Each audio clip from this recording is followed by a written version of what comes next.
Yo, what's up guys? Magandang araw sa inyo. Pag-uusapan natin ngayon ang performance kahapon ng BTS sa halftime ng FIFA World Cup 2026 Finals. Ang performance ng BTS sa kauna-unahang FIFA World Cup Finals halftime show noong linggo, July 19, 2026 ay umani ng matinding papuri dahil sa kanilang nag-aalab na enerhiya at makasaysayang pagtatanghal. Narito ang mahalagang detalye sa kanilang naging performance. Makasaysayang pagtatanghal. Makasaysayang yugto. Sila ang naging bahagi ng pinakaunang halftime show sa kasaysayan ng FIFA World Cup Final. Ginawa ito sa New Jersey Stadium, MetLife Stadium, sa gitna ng laban ng Spain at Argentina. Sorpresang kanta.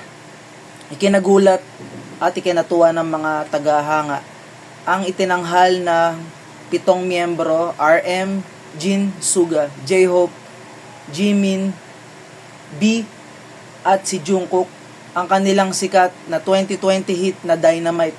Ito ang kauna-unahan nilang kanta na nag-number 1 sa Billboard ng Top 100. Explosive outfits. Umakyat sila sa pinch gamit ang nagtutugmang kulay ng kasuotan na pula, puti at itim na nagdagdag ng explosive energy sa kanilang visual presentation. Pakikipagtulungan sa mga global icons. Mega mix lineup, hindi nag-iisa ang BTS dahil sila ay naging bahagi ng 11-minute mega mix show kasama ang mga sikat na icon tulad ni Madonna, Shakira, Justin Bieber at Burna Boy. May kabuluhang layunin. Ang makasaysayang event na ito ay inorganisa sa tulong ng Global Citizen para suportahan ang FIFA Global Citizen Education Fund na naglalayong magbigay ng dekalidad na edukasyon sa mga bata sa buong mundo. Yan ang naging performance nila. Napakaganda at makasaysayang. Maraming fans na natuwa na nag-perform ang BTS sa world stage sa Amerika. Siyempre, ito international na, globally, kasi nga, nag-perform sila, naimbitahan sila ng FIFA para sa halftime show kasama mga iba pang mga sikat na artista, mga performers, mga singers. Narito ang detalye tungkol sa naging reaksyon ng 7 miyembro ng BTS at ang naging kontribusyon ng iba pang global icons sa makasaysayang halftime show. Reaksyon ng mga miyembro ng BTS. Si RM, ang leader. Ipinahayag niya ang isang malaking karangalan ang maging bahagi ng unang FIFA halftime show. Idinagdag niya na mas naging makabuluhan ito dahil layunin ng proyekto ang magbigay edukasyon sa mga bata.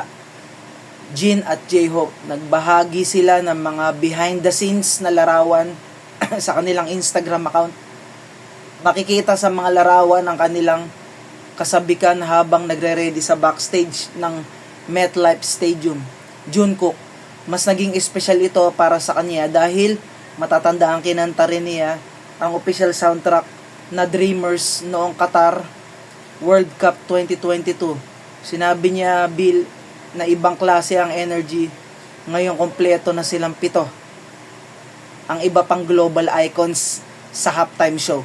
Ang 11-minute mega mix ay naging pagdiriwang na iba't ibang kultura at tunog sa buong mundo. Shakira, binuksan ng show gamit ang kanyang walang katulad na belly dancing at pagkanta ng kanyang mga signature hits na nagbalik ng World Cup vibe. Burna Boy, nagdala siya ng matinding Afrobeat energy na yumanig sa buong stadium na nagpakita ng yaman ng musika Afrikano.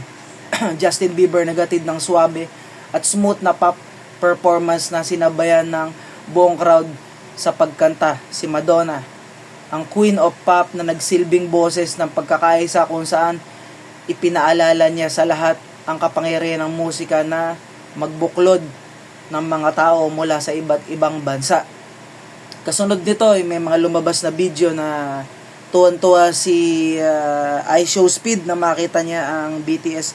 Idol pala ni iShowSpeed ang BTS. Tuwan-tuwa sila, talaga nagyakapan. Napakagandang pagkikita nun. Talagang napakasaya. God bless you. Peace out.